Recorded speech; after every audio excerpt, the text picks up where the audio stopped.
right, hey guys, part 3, we in here. Today is September 4th, so that means it's been exactly 1 month since egg retrieval. Time is flying. I was just texting Centurious like, dang, it's been exactly a month.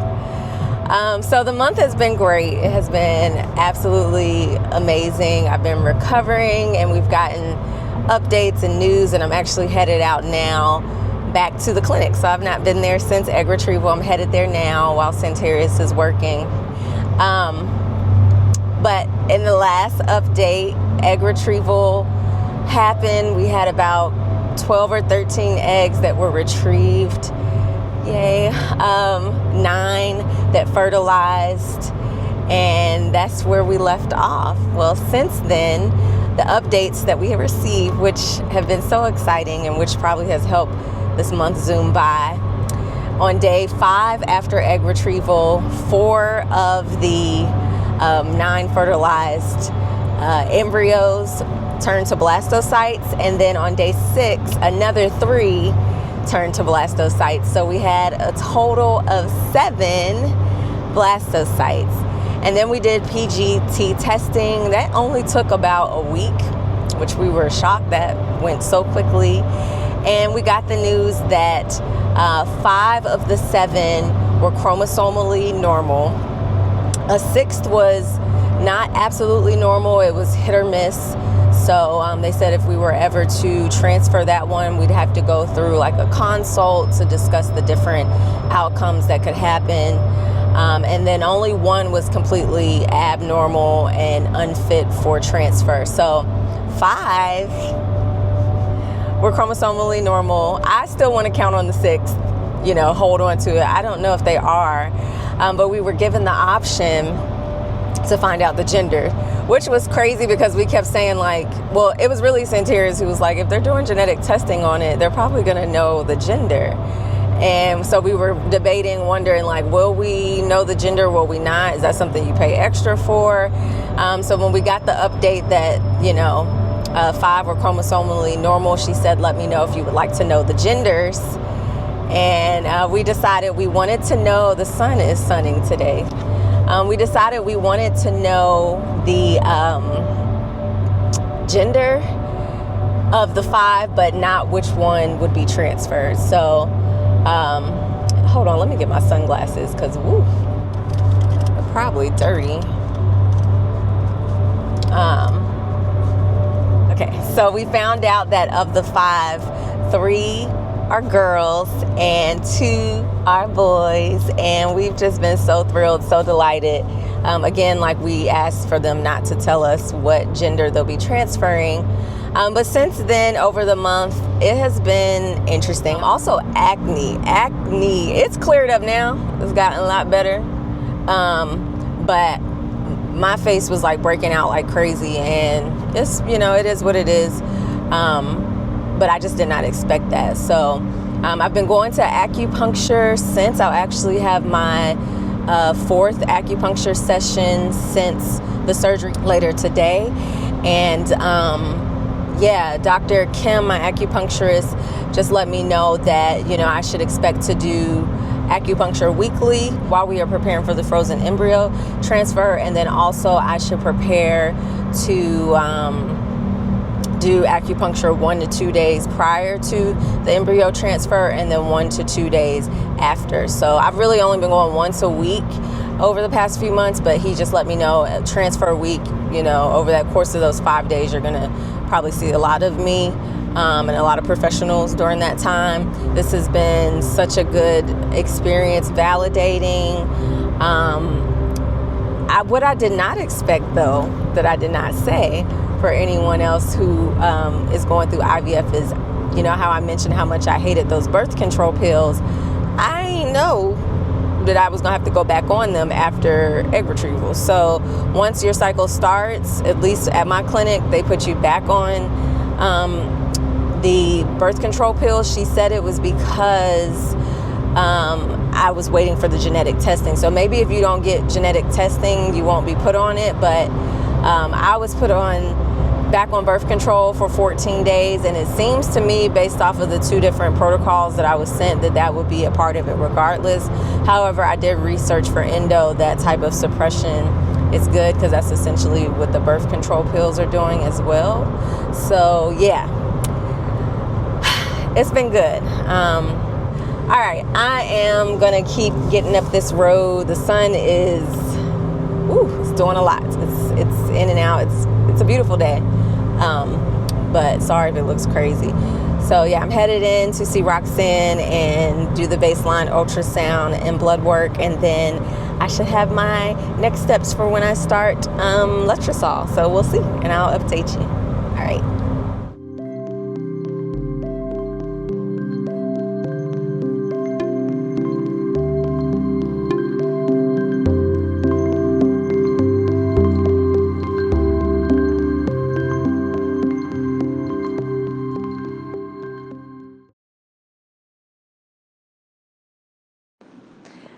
Okay, so all right, updating you. The sonographer says we hit the lottery, which is so crazy because that's what I kept telling Dr. Kim, but she says she's so thrilled with our results. She said we have 2 that are very, very strong, like with the, I don't know, the rating system, the A, B, or whatever.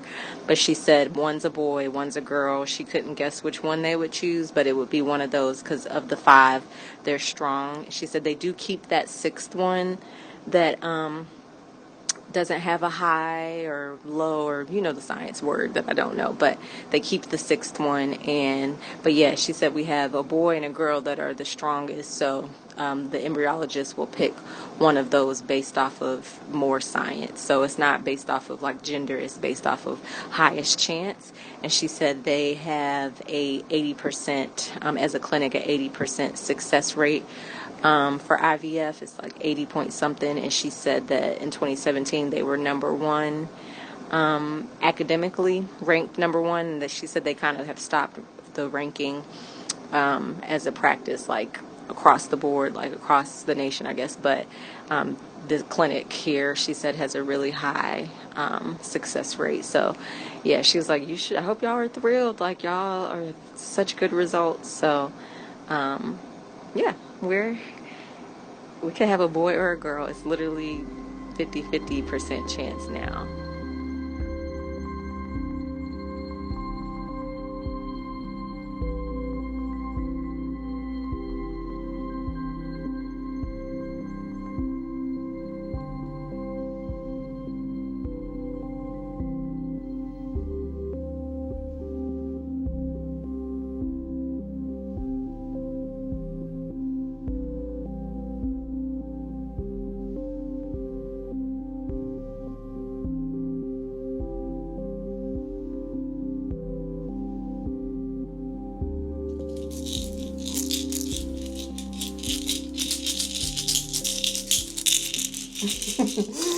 Tonight starts the initiation of our frozen embryo transfer cycle, and we're so excited. The last update was that I needed to go back on birth control because my estrogen levels were way too elevated to safely start our frozen embryo transfer.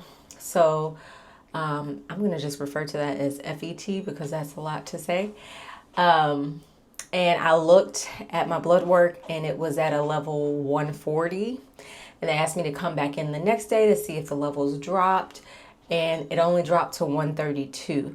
So getting back on the birth control for another 14, 15 days, they tested again and found that my levels were at 17. So went from 140 to 17. So now we're good.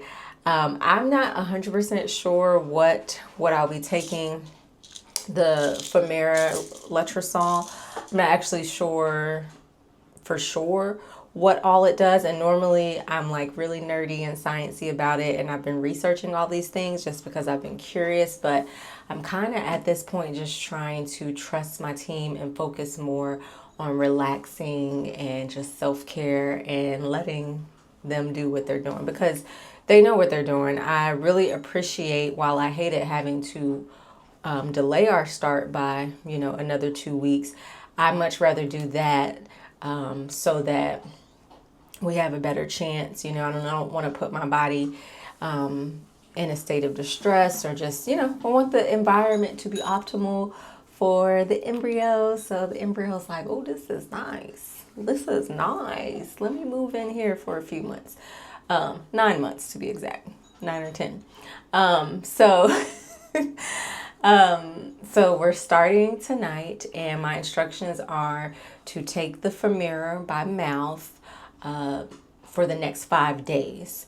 And then I will go in for another ultrasound and blood work, and then I'll get the next steps from there. So I'm just taking it one step at a time, and I'm just really excited that we're getting started. Something that I am really thankful and haven't mentioned is that my protocol for this cycle is a little bit different because I'm an endometriosis warrior.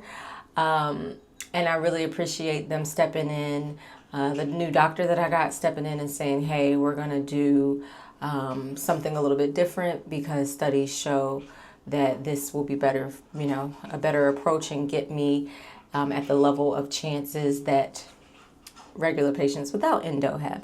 So once they changed my protocol, I got more meds that I had to order, and different meds that I had to order. And so today I actually learned that there's one more med I need. So tonight I'm going to order that, which is a second trigger shot. She said I'll take one to trigger, and then I'll take another one exactly a week later for more hormonal support. So I'm all for the support, so I need to go online and get that ordered so it's shipped and delivered in time, which I believe we have time. But we're just celebrating tonight. We are celebrating. When I get off here, we just had dinner, so we're just going to chill. We don't have to get ready to do any shots. Normally, when we have shots to do, then we're like kind of on edge and like, all right, let's get this out of the way. I hope that the pills give me the same buzz the shots did. I don't know, Famira, what do you have for me? But yes, so that will be the next step, and then I'll check back in with you guys after we get through these, after we get through this Femira stage. I believe what it says is they'll see me every few days to track my follicle and endometrial development starting between day 9 or 12, and I'm currently on day 3. So I will take Femira day 3 through 7. They'll track that day, and then once they detect a mature follicle and appropriate endometrium, I like that wording, then they'll provide instructions for the trigger shot. So I don't really know when our frozen embryo transfer is. I just know that the acupuncture got a little bit expensive. There was a switch up in my insurance. And so the insurance is not covering these ultrasounds and blood work like it was before. So I actually paused on the acupuncture, and I'm only going to go, as of now, the week of my embryo transfer. So 1 or 2 days before my embryo transfer, and then 1 or 2 days after. And then we'll see from there. And then after that, it says I will stay on the progesterone injection. First 10 weeks of gestation, I'll still stay on the progesterone injection. So once you get a positive test, you're still going to the fertility place for support, which I think is great, before they switch you over to your OBGYN.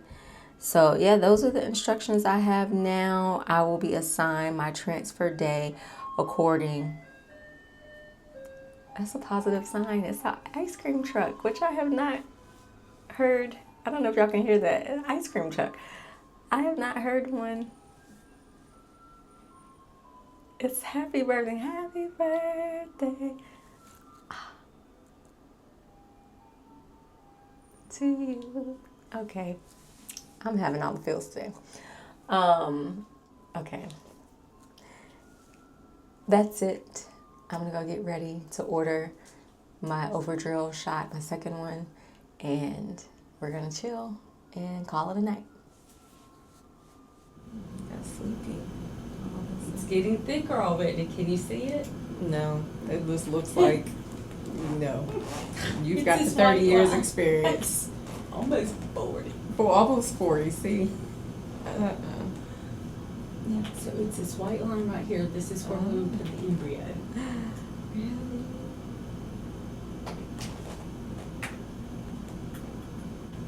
Yeah, we're getting a good lining already. Nice. Yeah. Go, lining, go. Go, lining, go. All right, I know see the follicles growing. Uh-huh. I guess, yes. I So see this is holes. what, yes, that's exactly right. On your ovary. You're supposed to have them. Okay.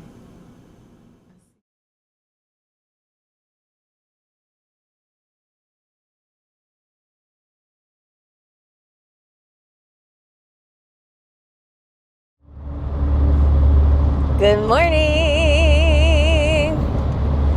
I am on the road again, driving to Winston. So after my last ultrasound and blood work, which was Thursday, I got the feedback from the nurses that my lining looks good. I don't know what the measurement is as far as what they're measuring, but I know the number they look for is 7 what, I don't know, but 7.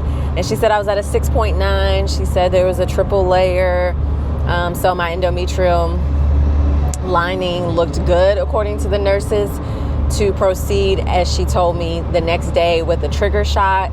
But of course everything has to be looked over by the doctor first to confirm.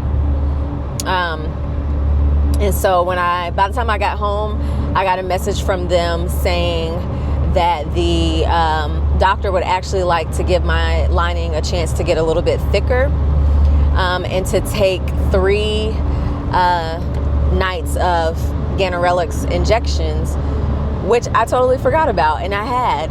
They had me buy 4 of them in preparation for this cycle, the embryo transfer cycle. What I'm realizing, again, with there being 2 different protocols, the standard and then the one with me having IVF, what I'm finding, continuing to find, is that the nurses know the standard protocol, but the doctors are interjecting with the protocol they think is best for endometriosis patients, which I am so thankful for. When she told me, the nurse told me that I probably would most likely, it's never for sure, but she said I most likely would be told to do a trigger shot the next day. There's that sun again. And then probably have my embryo transfer a week later. I actually got an appointment from them that was scheduled. I got a notification that it was scheduled for the date that she said. And then I set up my acupuncture sessions around that, thinking that was my embryo transfer date, all to get a notification saying, hey, let's let your lining get a little thicker and use these shots. Which again, I'm like, oh yeah, I forgot about these shots. I have them, I bought them. Let's use them. So Santeris and I were like, yeah, this is great. Why not let the lining get a little thicker to increase our chances of success? And so I took the shots that night of the appointment, that Thursday night, Friday night, Saturday night. Yesterday was Sunday and I didn't have to take any shot. And so I'm headed back now Monday morning for them to check the lining again and blood work. And now I'm hoping that I'll get the green light to do the trigger shot. And honestly, I don't really know if the trigger shot is the next step, to be completely honest, even though that's what she said. I know I still have progesterone injections to take, and I'm not really sure where that lines up. But I had even mentioned to her, hey, I have 2 trigger shots. And she was like, you only need 1. And I'm like, okay, again, the first nurse told me only 1 trigger shot as well. But then someone came in, interjected and said, hey, 2 trigger shots. And the sonogrammer confirmed, yeah, we have found that the second trigger shot a week later is a good booster. And so I ordered a second trigger shot. And just to say, for those that want to increase their chances or might have endo, is that we have a different protocol. And I'm totally okay with being patient and trusting the process. I'm so thankful for the doctors that are stepping in and being like, hey, I know that's how we usually do it, but we're going to do it this way. And so I'm headed out to just see what the next step is. I feel a peace. I feel patient. I feel like I'm in good hands. And so whatever they say to do next, I will do. And if at any time they say, actually, let's pivot and go this direction, we're going to pivot. So I probably won't take my camera in today, even though they might give me the instructions to move forward with frozen embryo transfer. I kind of want to just be in the moment today. Also feel really, really relaxed. So I think I'm going to stop and get some Starbucks for my drive and a little snacky snack. I did bring like a peach and some grapes and stuff. But I want to get like a spicy falafel. Anywho, I'm going to get on up the road and we're going to check this lining. I feel great. I feel good. So it's all a good sign. I just need to call and reschedule move around my acupuncture sessions now that I know that this Friday is most likely not going to be the embryo transfer day. We were so excited about that, like, yay! But it's also our dog's birthday this Friday, so I was thinking, okay, we're going to have to celebrate her birthday before. Centers is not worried at all about celebrating the dog's birthday, which neither is the dog. But yeah, it will be nice to just do something fun with the dog this Friday, and then go in maybe top of next week. We'll see for embryo transfer. So that's my update. Trust in the process. Roxanne! How you doing? Good. Hey. Hey. I've been wondering who are these other people? I know. What have you done with it? Well, I'm here and everything looks great. It's always good luck when you're here. Oh, good. So. I'm glad to hear that. So you started Ganirelix on Friday, Thursday, and you took it all weekend. Thursday, Friday, Saturday, not Sunday. Okay. Did you just not have any for Sunday, or they didn't? They just said 3. I have a fourth one, but. Okay. So we will look at labs and decide if we think that you need to, it'll depend on what the hormone levels show. If we think that we can have you take the trigger shot tonight, start progesterone Wednesday and do transfer on Monday, or if we need to back it up a day and do it Sunday. It all just depends on the lab work, but everything looks great. So soon. Yeah. And it looks like we're putting back the best embryo and not disclosing gender. Yes. Okay. We'll just leave us surprised. Good. And then will you all be together for the transfer? Okay, we'll have you guys sign the consent on that day. Okay. If it hasn't already been done. Sound good? Yeah, so it could be a trigger shot tonight or tomorrow. And then there's those pills. It's probably tonight no matter what. It just depends on what, like, whether or not we start progesterone tomorrow or Wednesday. Okay. Yeah. And the pills are the Medrol, and I'll let you know when to start those two.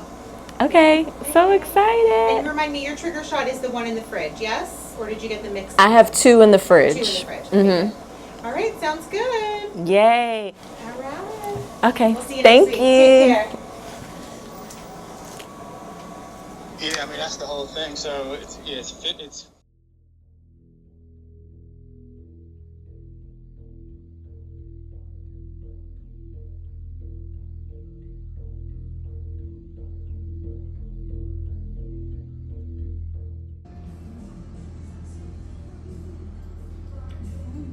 Is that inner catheter?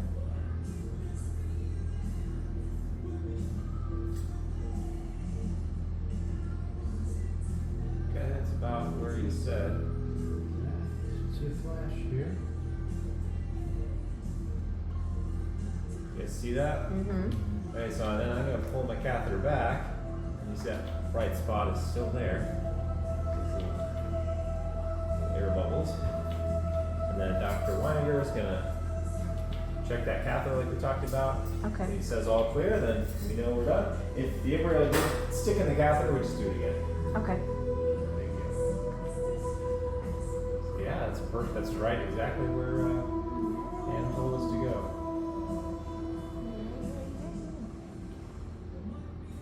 It says usually the easier the transfer is, the better the chance of success. There's like less chance of something going wrong. Yours is very good. All right.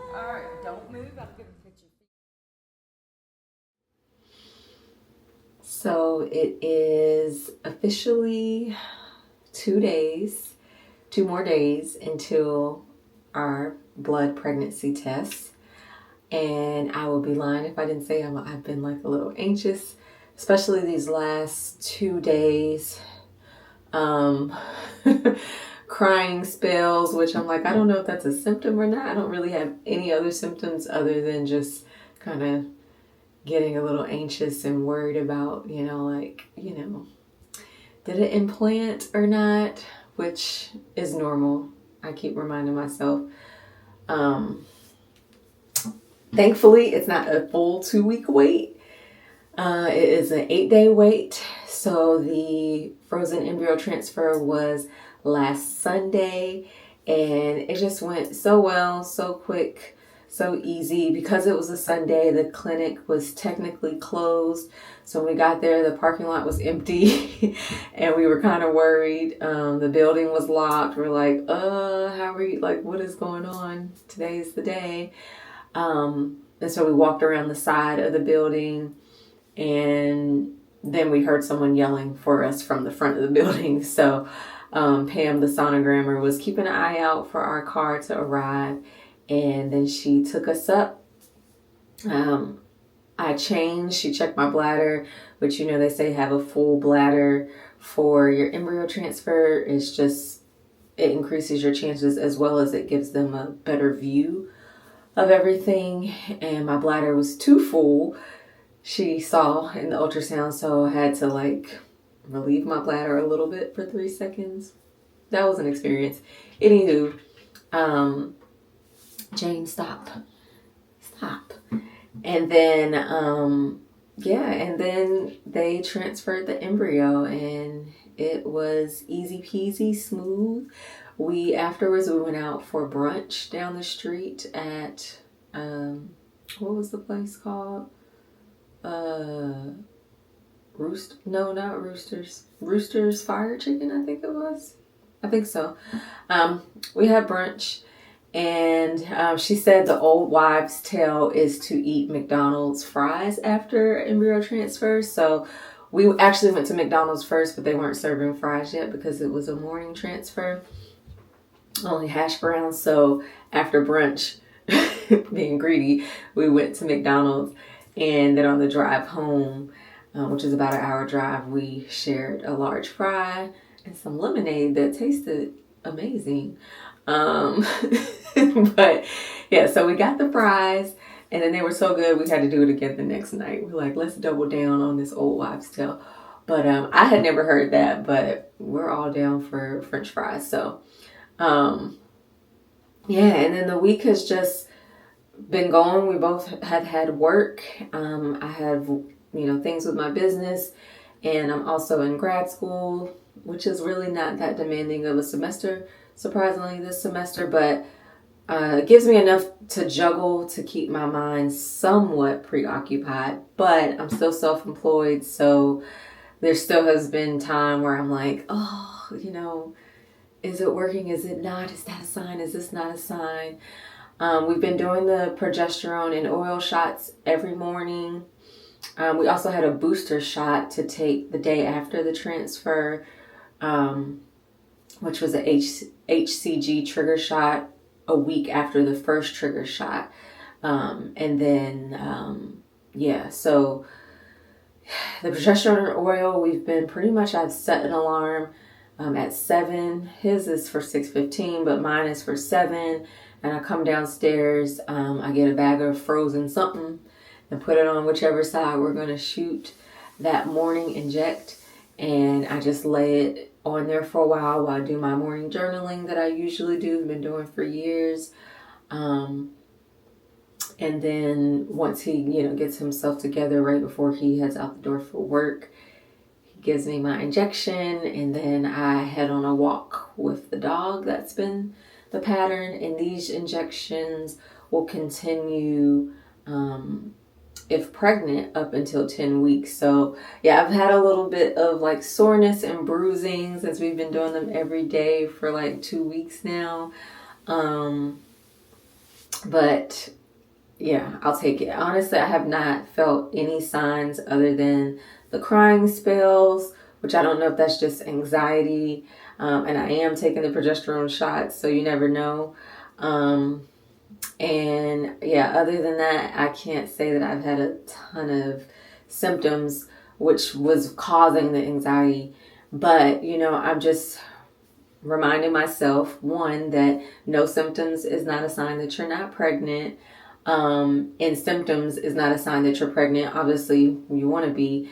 But I just kept thinking of all the years of trying naturally where I'm like, these are strong symptoms. I'm checking all the boxes. Why is it not yielding the results that I want when I take a pregnancy test? So I'm like, maybe no symptoms is a good sign, because all these years I've had signs that I'm like, for sure.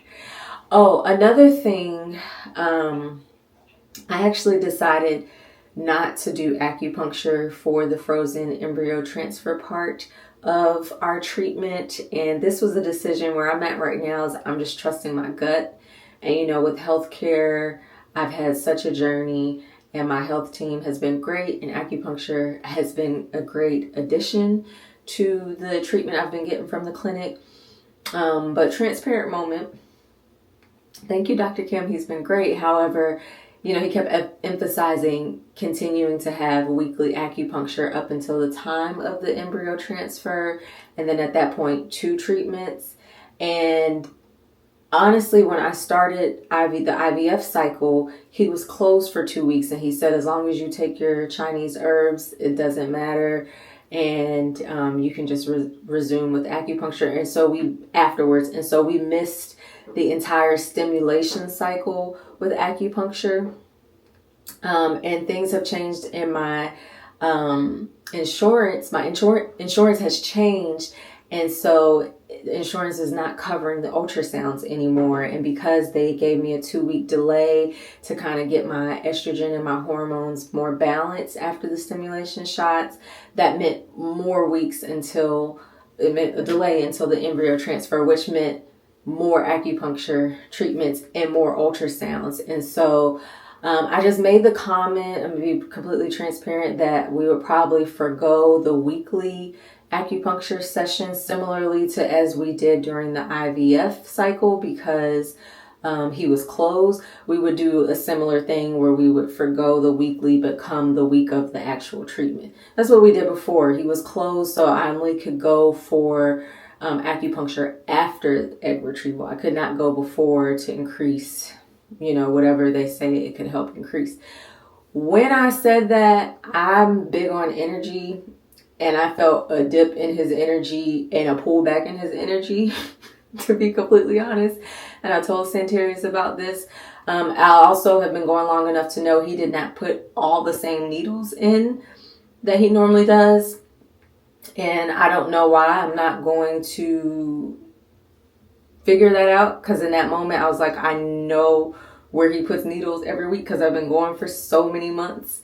And when I said that, he was in the middle of putting in needles, and then it's just like he pulled back his energy and stopped putting in as many needles. And I was just like, well, that should be fine, right? I want to confirm, because if I keep taking my Chinese herbs, just like you did before when you had to go on vacation, I should be fine as long as I come the week of the embryo transfer. And he said, yeah. And all of a sudden, it just felt off to me.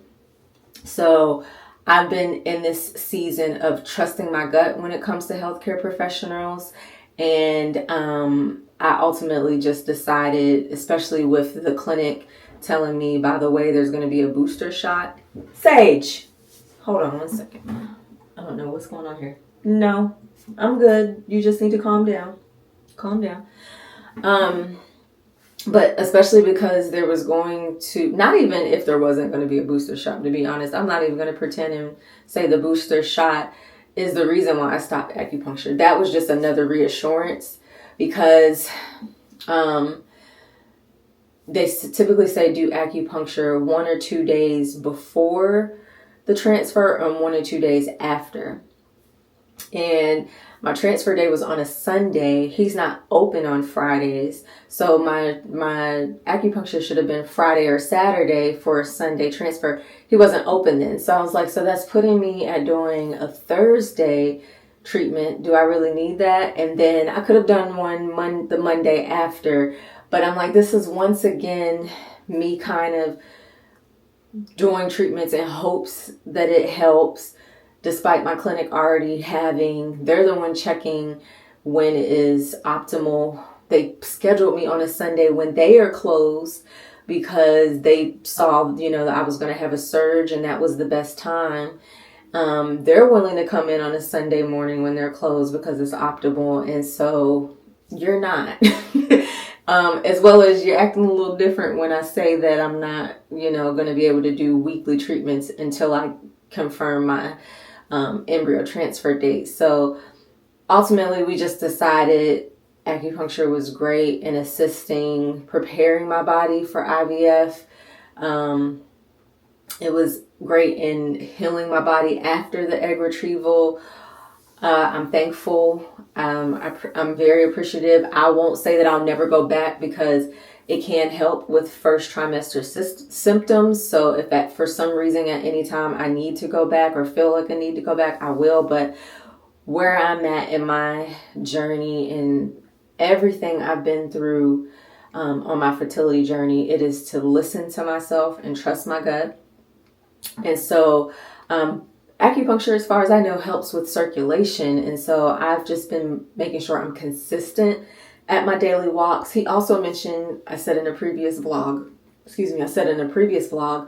to have a daily kiwi. So I have been having one full kiwi every day. Before the transfer, I was having it every other day. When I decided that we wouldn't do acupuncture to support the transfer, then I decided right then we're going to have a kiwi every day. I've been having a kiwi every single day. I still have about a week left of Chinese herbs that I've been taking. Anywho, that was just a very long-winded way to say we're just moving in faith and hope that the transfer was successful. We have 5 healthy embryos. One was transferred last week and we hope that it implants, and we'll have an update Monday. We actually are eloping next week. I said in the first vlog that we were eloping. Things got delayed with the IVF and we really realized the stress of this process, which honestly has been a really good process, but the demand, I should say, of this process plus the stress of planning something with family and all of that, it was just too much at one time. And so we actually postponed eloping, which is supposed to be private. My friend kept saying, eloping is just supposed to be y'all two anyway. You have all these people involved, which is true. So we pushed the date just for something for us. So it'll just be me, Santarius, our photographer, possibly his wife assisting, and a minister out in Asheville next week. So it would just be, it's my prayer that we have had a successful frozen embryo transfer cycle and we elope all in the same week. Today, to keep my mind preoccupied, I'm going to be putting together my bouquet and going to Hobby Lobby to get some things for his boutonniere, to finishing touches on those things. And just kind of chill. I got some schoolwork. I know the dog wants to go to the park, so I'll take her out. But yeah, just stay busy to keep your mind preoccupied. And like I said, just being transparent, I have had moments of like doubt, but ultimately this experience has been great. And I just have to focus on the positive. Great healthcare team, great experience with the meds, lots of support. You know, what more could you ask for? So, fingers crossed. All right, I'll update you